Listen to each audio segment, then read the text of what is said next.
E aí pessoal, tudo bem com vocês? Renato aqui de novo. E depois desse longo hiato eu quero voltar trazendo um assunto super atual e algo que vai acontecer aí nos próximos dias, nas próximas semanas. Eu quero alertar vocês antes que isso aconteça para que vocês não se surpreendam. Hoje eu quero falar com vocês sobre a possibilidade do lockdown no Brasil, tá ok? A possibilidade da extensão desse distanciamento social, dessas leis draconianas que estão sendo implementadas no Brasil afora. E eu quero alertar para vocês sobre uma coisa que vai acontecer.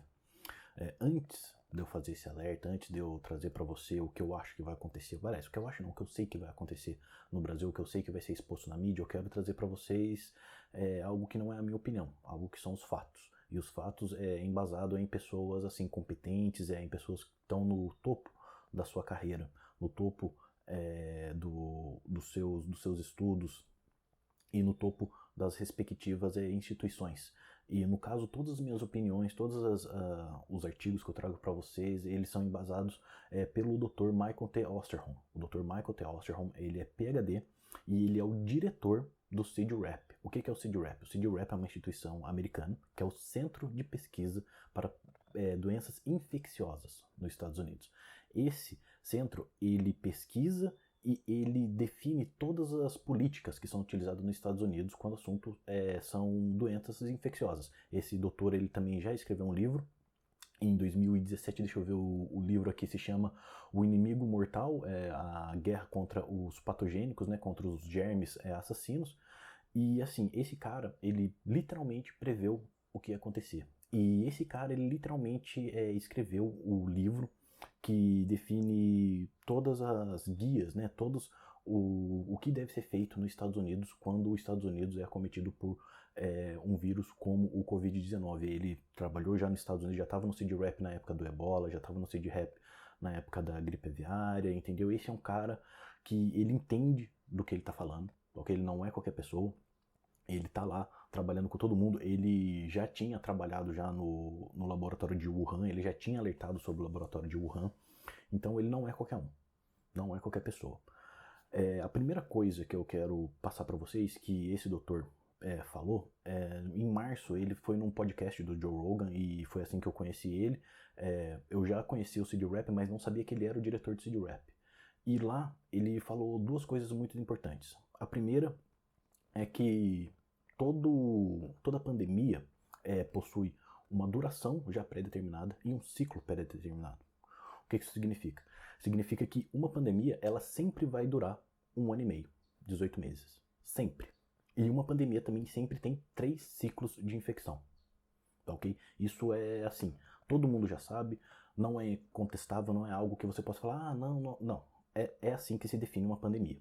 Tá, ok? Uma pandemia ela sempre dura 1 ano e meio e ela sempre tem 3 ciclos de infecção.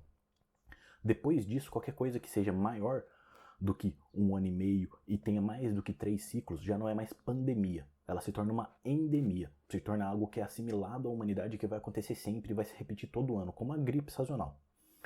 Então, no caso, nós ainda estamos vivendo no período de pandemia do Covid-19. O Covid-19 ele pode, no futuro, se transformar em algo endêmico, mas ele ainda está no período pandêmico. O que isso significa, pessoal? Olha só o que eu acabei de falar para vocês. Vamos considerar que o Covid-19 começou em novembro de 2009. O que isso significa? Isso significa que ele vai durar até o mês de maio de 2021. A gente vai passar esse ano inteiro com esse mimimi do Covid-19 e vai chegar até maio de 2021. Não adianta. Não adianta. Não tem nada que você possa fazer que vá adiantar o fim do Covid-19. Não tem. E o que é a segunda coisa que ele passou pra gente? Que vão existir 3 ondas grandes de contaminação do Covid-19. Não tem como você fugir disso. Não tem. Não existe abaixar a curva, não existe suavizar a curva. A gente vai falar sobre isso mais pra frente, mas isso não existe. É a primeira coisa que você tem que entender na sua cabeça. Tá, ok? Se você ler o livro dele, eu baixei o livro dele na Amazon, é relativamente barato, não é caro, eu vou deixar um link na descrição se você quiser. Um livro muito bacana, mas não tem como. Não tem como você lutar frente a frente com o coronavírus. E desde quando você sabe disso? Desde sempre, pessoal. Olha só, eu quero deixar aqui para vocês um artigo do mesmo doutor Tá ok? E esse artigo tá aqui no The New York Times, para ninguém falar que é um jornal de direito ou desinformação, qualquer coisa do tipo. E o artigo é de 24 de fevereiro. Tá ok? 24 de fevereiro. Já faz bastante tempo. Aqui embaixo eu quero negritar para vocês um trecho muito relevante desse artigo. Ele diz aqui, ó, tentar parar doenças como influenza é como tentar parar o vento. Não tem como você controlar um vírus que se transmite da mesma maneira que as influenzas. Não existe. Não existe meio que a humanidade já conseguiu de parar um vírus como influenza. Vamos continuar o texto que ele passou aqui pra gente, olha só. O lockdown imposto pelo governo chinês em Hubei, entendeu? Que foi a província mais afetada pelo vírus, entendeu? Reduziu o número de casos por um tempo. Mas até mesmo esse lockdown teve benefícios limitados. Conforme a China retorna ao trabalho, retorna ao transporte público e os cidadãos começam a se mover de novo na sociedade, com certeza haverá um maior rebote nos casos de infecção. E isso já começou na China. Eu vou deixar para vocês na descrição, eu vou colocar agora para vocês ver links de dezenas de matérias falando que o vírus não está mais só confinado na província de Hubei e a segunda onda do coronavírus já chegou na China. Muito provavelmente há cerca de 2 ou 3 semanas atrás, ou seja, no começo de maio, a segunda onda do coronavírus já está atingindo o epicentro ali de onde o coronavírus surgiu lá na China. E o que isso significa pra gente aqui no Brasil? Olha só, no Brasil a gente não fez um lockdown, a gente estabeleceu esse distanciamento social e alguns prefeitos e governadores estabeleceram leis draconianas, proibindo as pessoas de ficar na rua, sabe, para impedir, tentando utilizar o distanciamento social, tentando utilizar o lockdown como se fosse uma panaceia, como se fosse a solução, entendeu? Como se a gente pudesse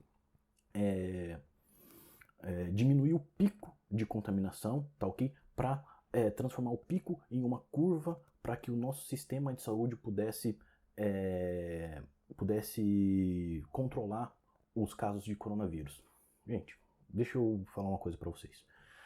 Não existe controle do pico. No mesmo artigo que a gente acabou de falar, aqui ó, logo aqui embaixo ele diz aqui ó, o lockdown é no máximo uma tática de atraso, entendeu? E ele pode ajudar, entendeu? Mas isso só funciona se estiver num background que tenha um robusto sistema de saúde. Agora eu pergunto para você, o Brasil tem um robusto sistema de saúde? Países como a Alemanha, países como Estados Unidos, países como a França têm um robusto sistema de saúde? Onde que o sistema de saúde é melhor? O Brasil é um país que sempre esteve em crise de saúde. É só você ver qualquer campanha eleitoral aí dos últimos 20 anos. O que todo mundo fala? Saúde. Ah, temos que melhorar a saúde, temos que melhorar a saúde, temos que construir mais hospitais, temos que fazer isso, tem que fazer aquilo. O Brasil nunca teve um sistema de saúde que conseguisse lidar com dengue. Aí você acha mesmo que fazer o lockdown vai ajudar o sistema de saúde brasileiro a combater um vírus que não tem como você parar a transmissão dele, que não existe isso? Sabe, é uma loucura muito, muito, muito grande que muita gente vendeu aí falando sobre, utilizando o lockdown como se fosse essa panaceia, falando que o lockdown seria a solução dos nossos problemas. Não existe isso. Não vai. Não tem como. Entendeu? O Brasil precisaria ter, sei lá, no mínimo 5 vezes mais hospitais, entendeu? Para que o lockdown tivesse algum tipo de efeito positivo. O lockdown no Brasil não vai ter efeito positivo nenhum. Não vai ter hoje, não vai ter amanhã. Não adianta. Se você prender a população inteira do Brasil dentro de casa, a única coisa que você vai fazer é atrasar o pico para daqui a 1 mês, para daqui a 2 meses, 3 meses. Só isso. Só isso. Não existe. Não existe maneira de você controlar isso. E por que eu estou falando sobre isso agora? Finalmente, a população brasileira entendeu que o lockdown não só não impediu a transmissão do vírus, como também matou os empregos, mataram os CNPJs do Brasil, entendeu? Muita gente perdeu emprego. Aqui na minha cidade aqui tá uma situação de terra arrasada. Muita gente perdeu emprego, entendeu? Que eu vejo assim, mais de 25% dos postos de serviço da minha cidade acabaram. E o que aconteceu? O pessoal tá, sei lá, em desalento. O pessoal perdeu o emprego, não tem ajuda de cesta básica, pegou o vírus da mesma maneira, ou então percebeu que o caos que está acontecendo nas capitais do Brasil não veio para o interior, que é o caso da minha cidade também. A gente não teve, acho que nem 3 casos confirmados na minha cidade. A maioria dos casos que estão sendo tratados aqui são casos importados. Então, é algo irrelevante. Pra gente aqui, o confinamento, o distanciamento social não teve efeito nenhum. Então, esse pessoal está clamando pela abertura do comércio, pela volta à normalidade. Só que o que vai acontecer, pessoal? Eu acabei de ler aqui para vocês, e eu falei no começo do vídeo, que toda pandemia possui 3 ciclos. Nós já passamos pelo primeiro ciclo de contaminação. O que vai acontecer? Nos próximos meses nós vamos chegar no segundo ciclo de contaminação, no rebote, que eu falei para vocês aqui no artigo.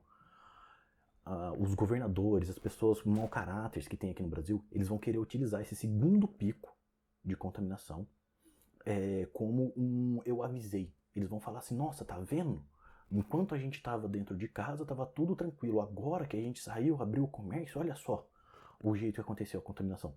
Eles vão colocar a culpa desse segundo pico de contaminação nas pessoas que querem que a economia volte a funcionar, que querem voltar a trabalhar, que querem resumir um mínimo de normalidade social. Sendo que isso é algo natural da progressão de qualquer vírus pandêmico. Isso não é algo que a gente não sabia, isso a gente sabe. Entendeu? Todo vírus de padrão pandêmico possui 3 ciclos de infecção. Não tem como você falar o contrário disso. O coronavírus vai ficar na sociedade até no mínimo maio do ano que vem. Entendeu? Não tem como você falar algo diferente disso. É assim que funciona. Nós ainda vamos ver mais 2 picos de contaminação.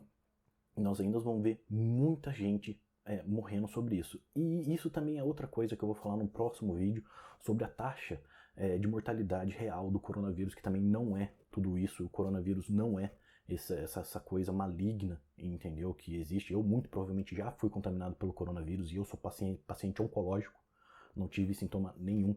A minha esposa foi contaminada também, muito provavelmente foi contaminada pelo coronavírus, porque a mãe dela também foi contaminada pelo coronavírus, pegou no trabalho dela e ninguém sentiu nada, entendeu? Tá todo mundo aí, então nós todos somos pessoas que estamos em zona de risco, né? Eu sou sedentário, tenho sobrepeso, sou paciente oncológico, então é meio difícil a gente tentar desmistificar tudo que foi colocado em cima do coronavírus. E assim, pessoal, não se assustem com o coronavírus e pensem que a gente já passou por coisa muito pior. A gente já passou por ebola, a gente já passou por doença da vaca louca, a gente já passou pela gripe aviária, pela gripe suína. Entendeu, gente? Pensem que a gente já passou por coisa muito pior mesmo. Se lembrem da época que tinha dengue no Brasil. Se lembrem da época que a gente tinha epidemia de dengue, que era coisa nacional, que pegava todo mundo. Se lembrem disso. E se lembrem que nessa época a gente não fez nada, a gente não precisou fazer lockdown, nem distanciamento social, nem nada. Entendeu, pessoal? Se atentem a isso. Antes de eu ir, eu quero deixar para vocês 2 artigos aqui. Mais um artigo de 12 experts que estão questionando esse pânico que foi gerado pela Organização da Saúde Mundial, pela ONU, por todos esses atores globais aí falando sobre o coronavírus, tá ok? Falando que tem que usar o lockdown, que tem que fazer o distanciamento social. Eu vou deixar esse link desse artigo no comentário aí para você poder utilizar ele como argumento aí contra o pessoal que tá maluco com essa questão do coronavírus. E eu quero deixar também mais um artigo aqui do Wall Street Journal, tá ok? Que uma jornalista americana falou que o lockdown vai colocar mais vidas em risco aqui no Brasil do que o próprio coronavírus. As pessoas elas não entenderam o que esse distanciamento social, que essa paralisação da economia fez no Brasil, e elas nem imaginam o que o lockdown pode fazer. Porque nós ainda não tivemos lockdown. Se governadores e prefeitos quiserem efetuar um lockdown de verdade no Brasil, uma lei marcial, o Brasil vai virar sim uma Venezuela, o Brasil não vai ter conserto. Entendeu? O Brasil, as pessoas não entendem que a economia mundial é um motor que quando você para esse motor, você não consegue ligar ele de novo. Não tem como. entendeu? Não tem como. As cadeias de produção, as cadeias logísticas, as cadeias de oferta e demanda, se ela parar mesmo, de ficar totalmente parada, estática, você não vai conseguir fazer aquilo voltar a funcionar. Não vai. Entendeu? O Brasil não é um país de economia pujante, de economia diversificada. Não tem. Não tem. O máximo que o Brasil tem agora é a nossa indústria da agronomia. E assim, olhe lá, a gente tem isso para nos ajudar. Quiçá a gente não vai passar fome, quiçá a gente vai ter soja e carne aqui no Brasil. Mas as pessoas não entendem o que elas estão fazendo com a indústria automobilística brasileira, com a indústria de materiais de valor agregado aqui no Brasil. Elas não sabem o que elas fizeram, o estrago que já foi feito e o possível estrago que vai ser feito com um possível lockdown. Isso é muito danoso para o Brasil, vai ser muito danoso para a população em geral. E assim, é um alerta que eu tô deixando para vocês, pessoal. Não se espantem se agora, quando o Brasil começar a voltar ao normal, as pessoas saírem gritando pelas ruas: meu Deus do céu, voltou a contaminação, voltou o coronavírus, a gente vai ter que travar tudo de novo. Não se espantem com isso. Isso acontece, isso é normal. Ok, pessoal? De novo, eu quero dizer para vocês pensarem enquanto vocês ainda podem, tá ok? Ainda não é proibido pensar, pessoal. Fiquem bem, fiquem espertos, tá ok? Beijo de Odin para todos vocês, até a próxima, pessoal, e aguardem que eu vou trazer um vídeo ainda nessa semana sobre a letalidade do coronavírus e sobre mais assuntos pertinentes nessa época aí de muita incerteza, de muita desinformação e malcaratismo. Tá ok, pessoal? Até a próxima. Valeu.